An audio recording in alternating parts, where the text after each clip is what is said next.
You need a microphone. Hello. You can keep that in. I am keeping that in, yes. And I was also being a reel on Facebook and Instagram. Welcome to the Cinema Asylum podcast. My name is Matthew Walker. That's not right. My name is John Thompson, and I have fucking horrendous movie takes. I am Garrett Russell. For real. My name is Paul Allen. I am the horror expert and the sci-fi expert. No, you're not. I am Matthew, the other, the only super sci-fi expert that's here today. If anyone looks at the history of this podcast, they will see that I am far from the sci-fi expert. Yes, It's undisputed. it is. I'd say outside of Star Wars, I even have power over Dylan on that. The force is strong with you. No, the Force is strong with him. All other sci-fi is strong with me. Oh, I get what you're saying now. Yeah. So, welcome to this episode. I'm going to be talking about my experience at Horrorhound. And oh my gosh, what an experience that it was. You just want to get the big one out of the way first? About meeting Melissa Barrera. Yeah. I'll get to that. So, I'm not going to talk about every specific detail because I don't want to bore the audience, but I go in and they actually they upgraded me to early entry, and thank God they did. So I get in, and I initially was going to just kind of walk around a bit since I got in early, but then I kind of got pulled into Melissa's line, and it was a long line. I was in line probably about 3 hours. It was absolutely worth it though. I had a photo op with her, and so I had to actually step out of line. There was a very sweet couple who was in front of me. I'm going to pull up his YouTube channel so I can give him a shout out. But there was a very sweet couple that was in front of me, and we talked pretty much the entire time. And they actually held my spot whenever I had to leave the line. But so I go to the photo op, and that was actually my first time doing a photo op like that. And it was an experience. You stand in line for a little bit, and then they fucking move you along. And so I get up, and it's my time to get my photo with Melissa. And I'll send you the photo so you can put it in this video if you want. Okay. Kind of overlay it. But I'll just make it the thumbnail. Okay. So I'm wearing my my signature purple dress shirt, not overalls, fucking suspenders, black jeans. Pretty much what I wear in the First Harvest. Overalls. I don't know why the fuck I said overalls. Overall, it was a good experience, though, right? Motherfucker. That was a good one. I'll give you that. Success. Oops, I went back to my YouTube channel. I don't want that. So anyway, Giving yourself a shout out. So the Paul Allen Network on YouTube. Speaking of the gentleman that I was behind, his YouTube channel is Shaggy by Design, all one word, capital S for Shaggy, capital B, and then capital D. So basically capitalize each word and put it all as one word. Super nice guy. His wife was really nice as well. Go and support him. He has 74 subscribers. Let's get him up to at least 150 from this shout out. So anyway, it's my turn to get my photo with Melissa Barrera, and um, she remarks my shirt, my purple shirt. She's like, "I love that purple. You look so good." And I thought that I was gonna die.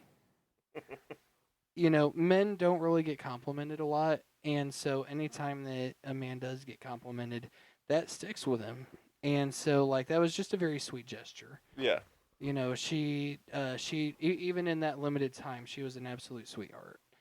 Um, so then I fucking raced back to her line. Well, first I walked over and said hey to Scotty Ian from Anthrax. Yeah. Chill dude. I'd like to have him on the podcast. And I think that we can make it happen possibly. Maybe But- when the Lobo movie comes out, Mm-hmm. So he because was you know cool. they're gonna do it. I actually have an Anthrax tattoo. Nice. The pentagram thing. It's not actually a pentagram. It's the Anthrax logo. Yeah. So then after I said hey to him, I fucking raced back to Melissa's line. Again, the couple held my spot, and then the waiting continued. Melissa Barrera was an absolute sweetheart with each fan. She spent time with everyone. And that's what I love. Whenever you see somebody who cares enough to actually spend time with each fan. Because you have people who, they kind of rush through. They sign and move on. There were even a couple of people there that would not take table selfies. Yeah. Which to me is fucking ridiculous. Mm-hmm. The only one that makes sense is Robert Englund. Yeah. He's the one I would give a pass to for that. Yes. But anywho, finally I get up to meet Melissa Barrera, and to kind of preface why this was such a big deal to me, Scream 5 came out on January 14th of 2022. Now, I was raised on horror. I was raised watching the Scream movies, Friday the 13th, Sleepaway Camp. All of those movies I adored growing up.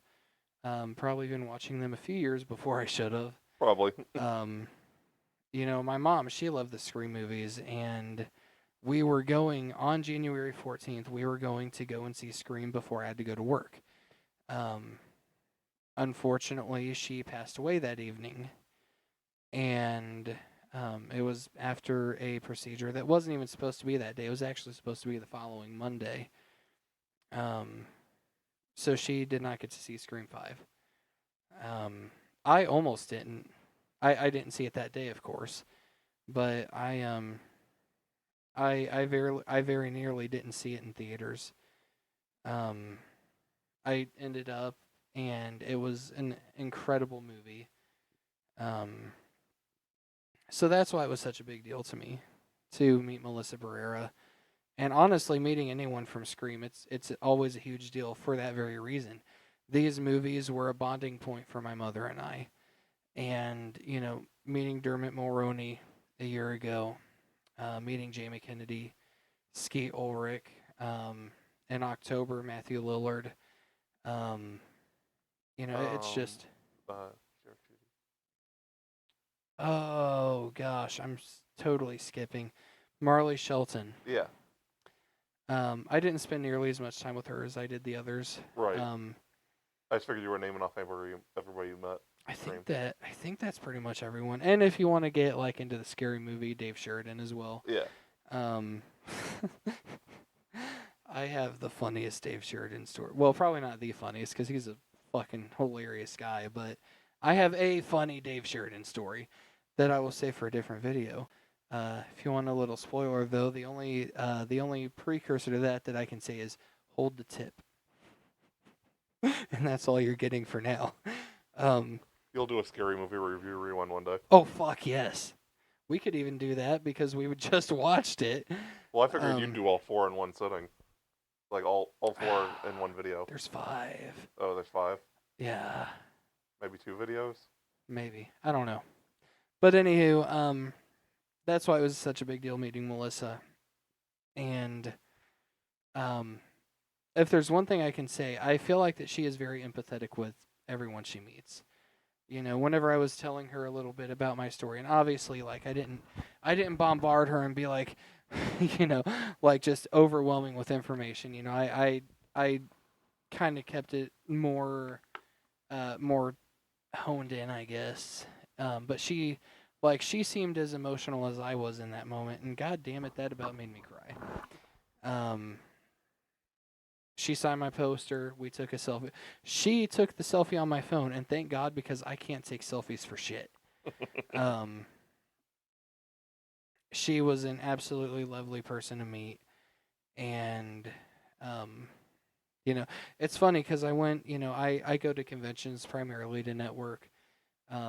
So I'm glad that she was at this one, and I hope and pray that she is able to get to the point where she's comfortable doing conventions again. If you don't know the situation, it's definitely worth looking into on your own time and getting informed. Um, at the end of the day, please treat celebrities nice. I don't even really believe in celebrity. Yeah. Everyone is a person. Mhm. You can't look at someone, not even fucking Tony Stark, not even Robert Downey Jr. You can't look at Yeah. someone like him and be like, oh, he's so much, he's higher up than me. Right. He's a human. Yes. He is a human. Every single celebrity is a human. Yes. And if you don't fucking believe me, go to a convention and meet some of them. I mean, yeah, some of them are just there for the money. Yes. That is an unfortunate reality. But the majority of them are just as excited about the fandom as you.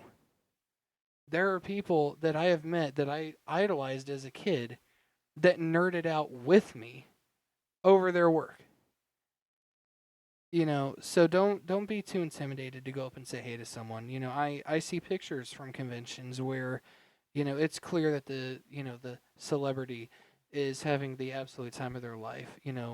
So that's my take on it. Just be good to them and they'll be good to you. I actually read a story about that. I don't want to take too far away from yours. One of the Power Rangers, not the original. I believe it was one of the Mystic Force Rangers. Which one? No, not one of these. I believe it was one of the Mystic Force ones. Uh-huh. He just took the job for a summer job. Like, he was offered the job, he decided to take it. Didn't think about Power Rangers for years. He got invited to a convention, and, like, he said it changed his whole outlook on life. Mm-hmm. Because, like, there was a kid, I guess he was essentially nonverbal, the grandmother said. Yeah. Like, barely talked at all. He was, like, autistic or, I believe she said he was autistic. But he just would not stop talking to this guy because he opened up about Mm-hmm. Power Rangers. And the grandma's like, I don't think he's ever said that much in his life. Mm-hmm.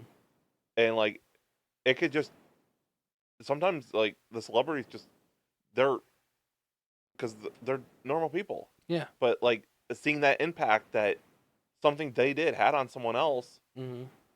it might affect them just as much as it affects you. Yeah.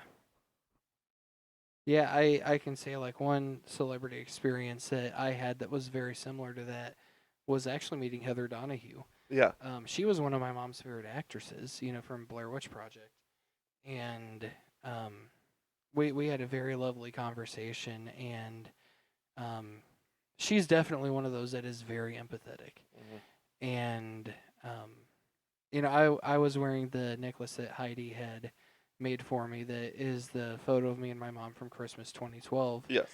And Heather had remarked on it, and we spoke a little bit about my mother and how much her work meant to her.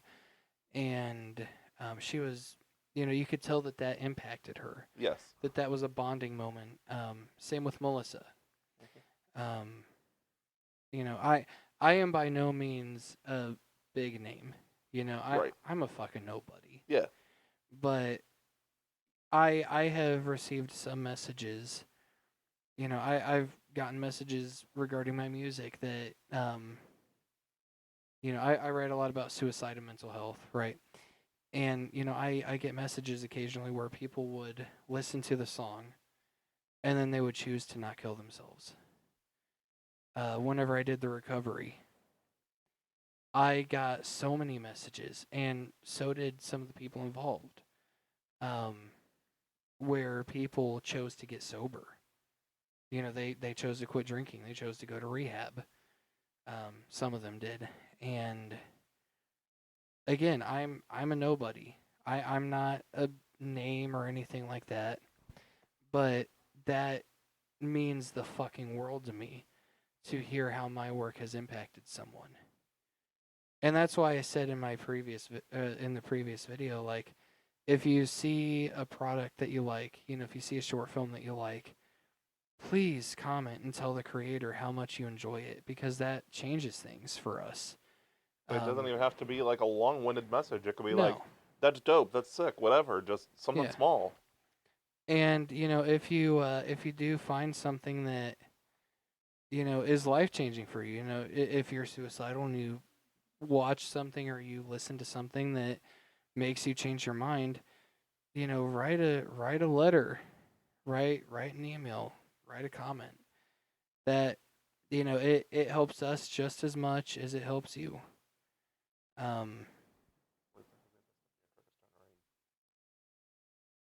Okay.